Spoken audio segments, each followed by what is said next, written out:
Good morning, students. We will continue our chapter 3, that is equality, in this video. And today we will discuss how can we promote equality. As you know, we are doing chapter 3 equality, and we have discussed earlier 3 dimensions of equality, and we have seen political, social and economic dimension of equality. And today we will discuss how can we promote equality. So let's start. We have already noted some of the basic differences among the socialists and the liberals on the most desirable way of achieving the goal of equality.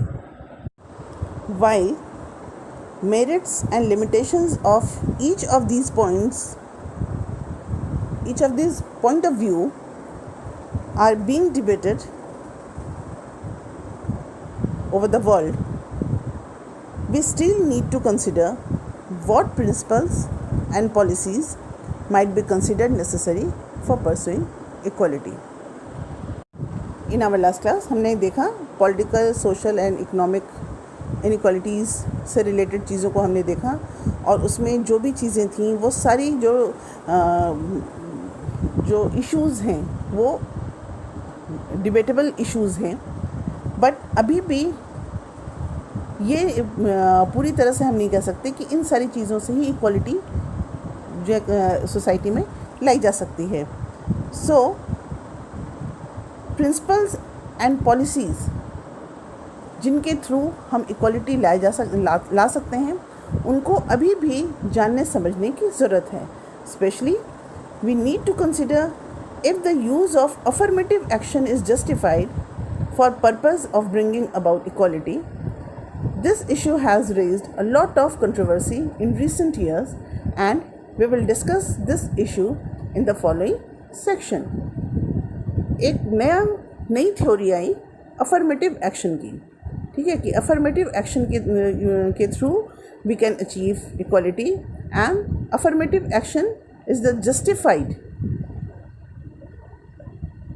way to achieve equality.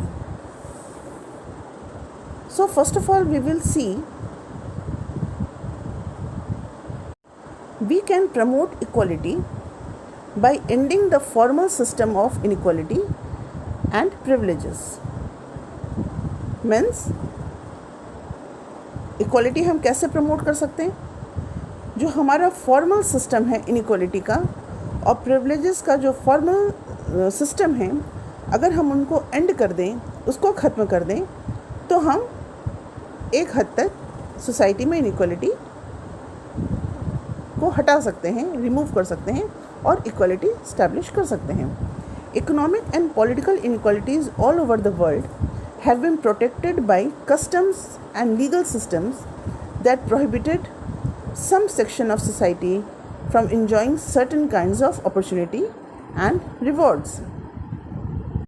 पूरे world में जो social, economic और political inequalities हमें दिखती हैं, उनके पीछे कहीं ना कहीं कारण जो है वो हमारा लीगल सिस्टम है और हमारा कस्टम है, जो कि हमें रोकता है अपने कस्टम के अगेंस्ट जाकर उन चीज़ों को करने से, या फिर हमारा लीगल सिस्टम जो है हम कहते हैं वो उन सारी चीज़ों को इस्टेब्लिश नहीं कर पाता जिससे कि इक्वालिटी जो है वो हम अवेल कर सकें. और इस वजह से सोसाइटी के कुछ लोग तो प्रिविलेजेस और अपॉर्चुनिटीज़ को एंजॉय करते हैं, और कुछ सेक्शन जो है सोसाइटी का वो उन प्रिविलेजेस को, उन फैसिलिटीज़ को एंजॉय नहीं कर पाता. Poor people were not granted the right to vote in a large number of countries. Women were not allowed to take up many professions and activities. The caste system in India prevented people from the lower caste from doing anything except manual labor. In many countries, only people from some families could occupy high position. इस तरह से हम world और साथ ही साथ India में भी देखते हैं कि बहुत सारी चीज़ें जो हैं वो कस्टम प्रैक्टिसेस के थ्रू इनइक्वालिटीज़ जो हैं सोसाइटी में प्रिवेल कर रही थी। बहुत सारी वर्ल्ड की कंट्रीज़ में आपने पढ़ा और जाना होगा कि जो पुअर पीपल थे उनको वोटिंग राइट्स नहीं थे। बहुत सारी कंट्रीज़ में फ़ीमेल को भी वोटिंग राइट्स नहीं मिले हुए थे और बहुत सारे प्रोफेशंस और एक्टिविटीज़ ऐसी थी जो कि रेस्ट्रिक्टेड थी फीमेल के लिए। हमारे इंडिया में भी कास्ट सिस्टम के थ्रू जो लोअर कास्ट के पीपल जिनको कहा जाता था उनको बहुत सारे ऐसे काम करने से रोक दिया जाता था। वो केवल मैनुअल लेबर का काम ही कर सकते थे और वर्ल्ड के मोस्ट ऑफ द कंट्रीज़ में ही हाई पोजीशन को ऑक्यूपाई किया हुआ था। Attainment of equality requires that all such restrictions और privileges should be brought to an end. और इसलिए इक्वालिटी को अटेन करने के लिए ये ज़रूरी था कि इस तरह के सारे रेस्ट्रिक्शंस जो कुछ लोगों पर लगाए गए हैं और प्रिविलेजेस जो कुछ लोगों को दिए गए हैं उनको ख़त्म किया जाए। Since many of these system have to have the sanction of law, equality requires that government and law of land should stop protecting this system of inequality. और जैसा कि हम जानते हैं कि ये सिस्टम, इस तरह के सिस्टम पे आज के समय में लॉ की तरफ से सैंक्शन भी प्रोवाइडेड है और इक्वलिटी को लाने के लिए ऐसे में गवर्नमेंट को चाहिए कि वो इस तरह की इनइक्वालिटी जो प्रैक्टिस हो रही है सोसाइटी में उसको प्रोटेक्ट करे और उसके खिलाफ एक्शन ले। This is what our constitution does. The Constitution prohibits discrimination on the ground of religion, race, caste, sex or place of birth. Our Constitution also abolishes the practices of untouchability. Article 17 आपको पता है और Constitution में ही वो provision दिया गया है कि हमारी कंट्री में किसी भी तरह से रिलीजन, रेस, कास्ट, सेक्स और प्लेस ऑफ बर्थ के अकॉर्डिंग इनइक्वालिटी हम नहीं कर सकते और अनटचेबिलिटी को तो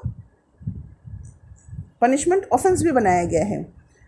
most modern constitution and democratic government have formally accepted the principle of equality and incorporated it as identical treatment by law to all citizens without any regard to their caste, race, religion और gender. और इसी तरह से बहुत सारी जो modern constitutions हैं उनमें इस तरह की इनइक्वालिटी को प्रैक्टिस करने का रेस्ट्रिक्शन है और उसको पनिशेबल भी बनाया गया है। Equality through differential treatment. अब हमें ये देखना है कि डिफरेंशियल ट्रीटमेंट के थ्रू भी क्या इक्वालिटी को लाया जा सकता है या सोसाइटी में केवल इक्वल ट्रीटमेंट के थ्रू ही इक्वालिटी आती है। However, we noted earlier, formal equality or equality before law is necessary but not sufficient to realize the principle of equality. क्या देखा हमने कि इक्वालिटी और equality before law, formal equality और equality before law जो है वो अपने आप में सफिशिएंट नहीं है इक्वालिटी के प्रिंसिपल को इस्टेब्लिश करने के लिए, क्योंकि कई बार कुछ लोगों को डिफरेंटली ट्रीट करना ज़रूरत पड़ता है, जिससे करने की ज़रूरत पड़ती है जिससे कि उनको और ज़्यादा इक्वल राइट्स प्रोवाइड कराया जा सके। मतलब कुछ लोगों को इक्वल राइट्स प्रोवाइड करने के लिए ज़रूरी हो जाता है कि उनके साथ डिफरेंशियल ट्रीटमेंट किया जाए। Certain differences between people may have to be taken into account for this purposes. For example, disabled people may justifiable demand special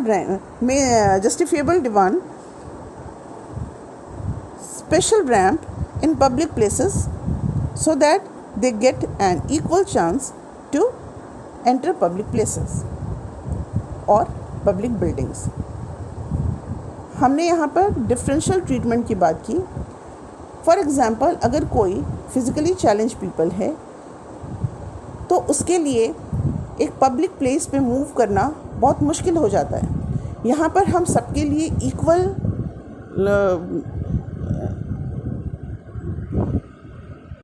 facility provide करके हम इक्वलिटी लाने की बात नहीं कर सकते हैं, क्योंकि अगर डिसेबल पीपल है तो वो किसी बिल्डिंग, किसी मॉल या किसी पिक्चर हॉल में कैसे एंटर कर सकता है।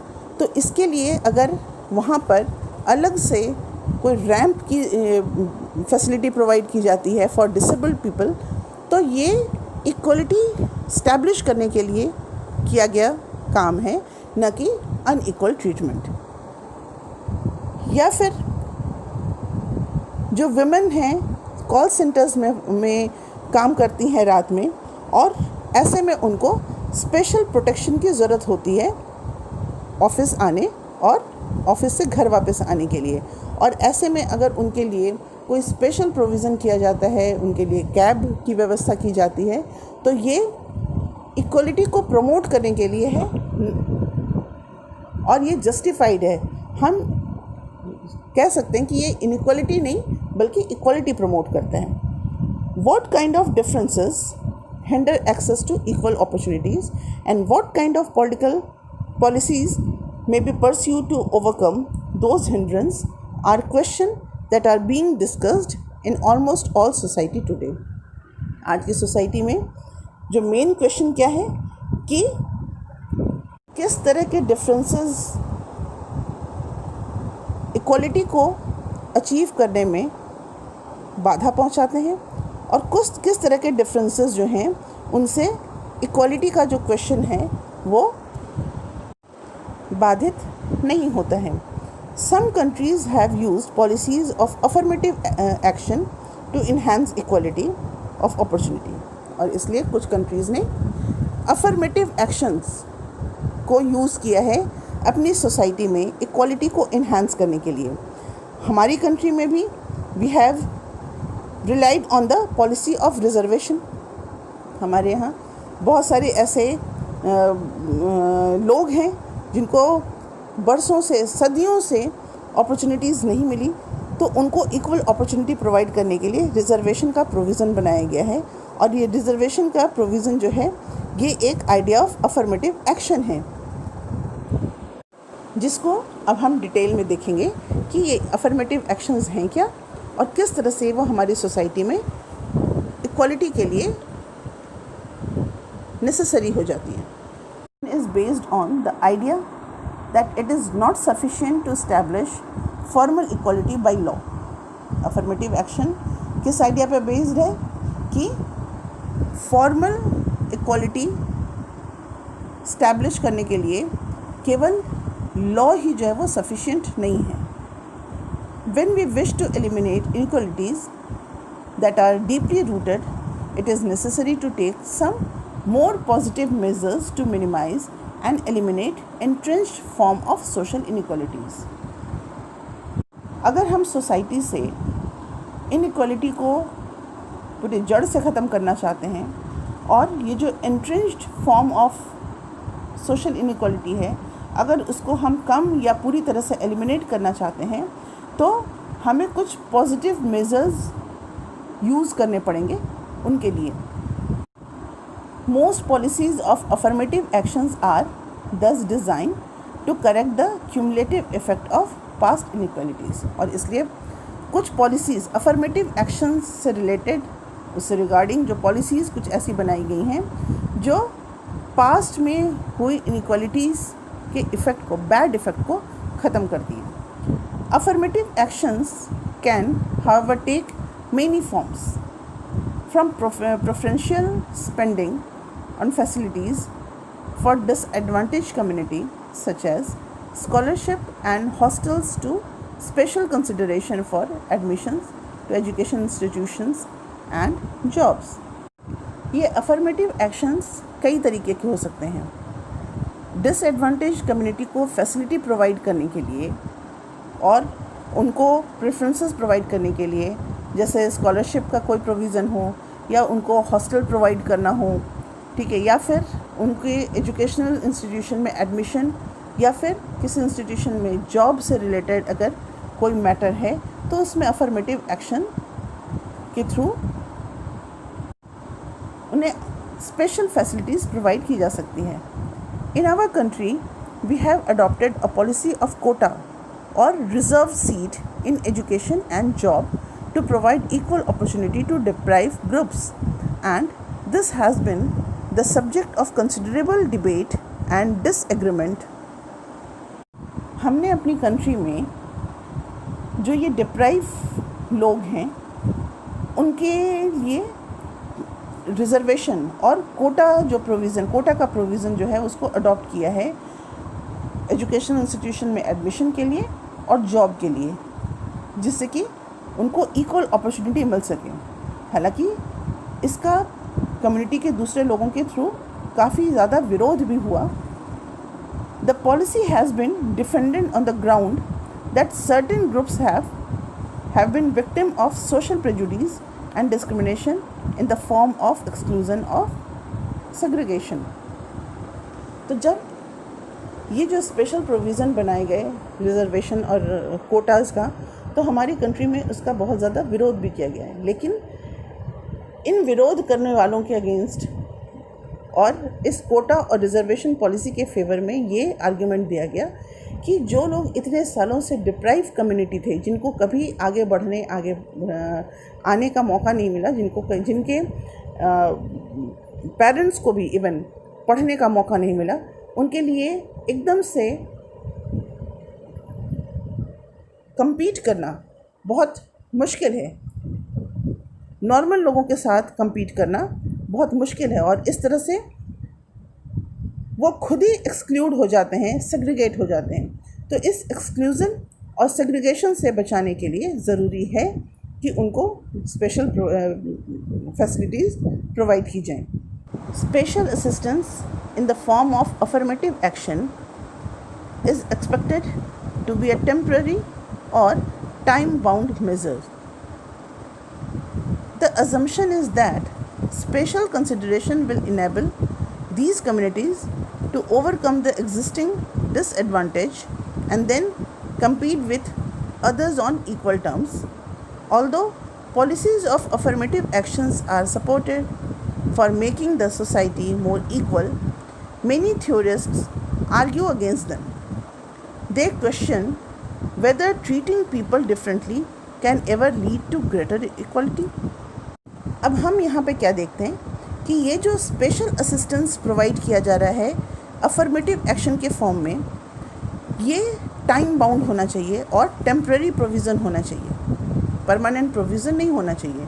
सिर्फ तब तक के लिए जब तक कि उन लोगों को वो लोग जो उनको की स्पेशल असिस्टेंस प्रोवाइड किया जा रहा है वो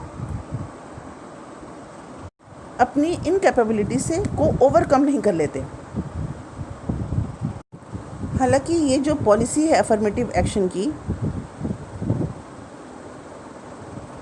जो कि यूज़ की जाती है सोसाइटी को ज़्यादा इक्वल बनाने के लिए, इसके भी अगेंस्ट कई सारे व्यूज़ आए हैं और जो इसके अगेंस्ट जो थ्योरिस्ट इसके अगेंस्ट अपना व्यू देते हैं, उनका ये कहना है कि जिन लोगों को इस तरह से डिफरेंटली ट्रीट किया जाता है, तो क्या डिफरेंटली ट्रीट करके हम किसी सोसाइटी को इगैलिटेरियन बना सकते हैं? क्या हम उनको और ज़्यादा सेग्रीगेट नहीं कर रहे? इस तरह से उनको अफर्मेटिव एक्शन के थ्रू स्पेशल फैसिलिटी प्रोवाइड करके शायद हम ज़्यादा बड़ी इनइक्वालिटी जो सोसाइटी में लेकर आ रहे हैं। Critics of positive discrimination, particularly policies of reservation, thus invoke the principle of equality to argue against such policies. They contend that any positive or reservations, any provision of reservation or quotas for the deprived in admission for higher education or jobs is unfair, as it arbitrarily denies other section of society their rights to equal treatment. They maintain that reservations are a form of reverse discrimination, and they continue with the practices that the principle of equality questions and rejects. Equality requires that all persons be treated alike, and when we make distinction between individuals on the basis of their caste or color, we are likely to reinforce caste and racial prejudice.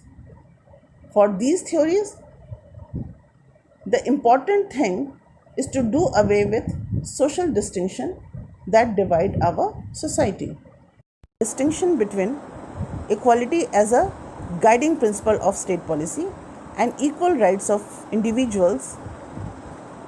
Individuals have a right to equal consideration for admission to educational institution and public sector employment, but competition should be fair. Sometimes when competing for limited seats or job, people from deprived strata may be at a disadvantage. The needs and circumstances of a first generation learner whose parents and ancestors were illiterate are very different from those who are born into educated families. Members of excluded groups, whether they are Dalits, women, or any other category, deserve and need some special help. To provide this, the state must devise social policies which help us to make such people equal and give them a fair chance to compete with others. The fact is that in the spheres of education and healthcare, India has done far less for its deprived population and what is their due. Inequalities in school education are glaring. Many poor children in rural areas or urban slums have little chances of attending schools. If they do get the chance, their schools have little to offer that would be comparable to the facilities available to elite schools. The inequalities with which children enter school tend to continue to hamper their chances to improve their qualifications or get good jobs. These students face hurdles in gaining admission to elite professional courses because they lack the means to pay for special coaching. The fee for professional courses also may be prohibitively high. Consequently, they cannot compete on equal terms with the more privileged section. Social and economic inequalities of this kind hinder the pursuit of equal opportunities. Most theorists today recognize this.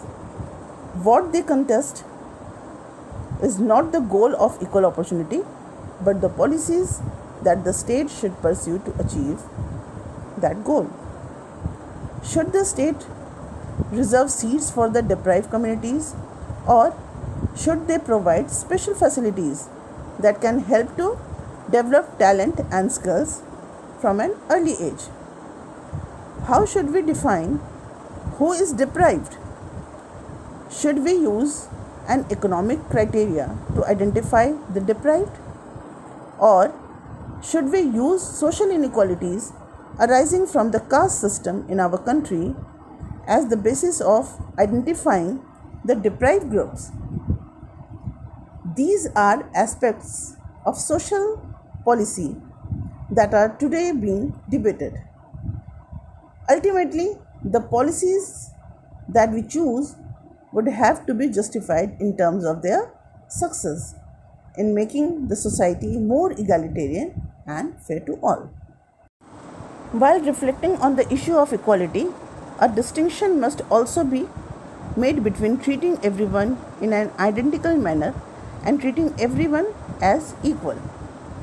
The latter may on occasion need differential treatment, but in all such cases, the primary consideration is to promote equality. Differential or special treatment may be considered to realize the goal of equality, but it requires justification and careful reflection. Since different treatment for different communities was part and parcel of the caste system and practices like apartheid, liberals are usually very wary of deviation from the norm of identical treatment. Many of these issues relating to the pursuit of equality have been raised by the women's movement. In the 19th century, women suggested for equal rights. They demanded, for instance, the right to vote, the right to receive degree in college and universities, and the right to work. That is, the same rights as the men in their society.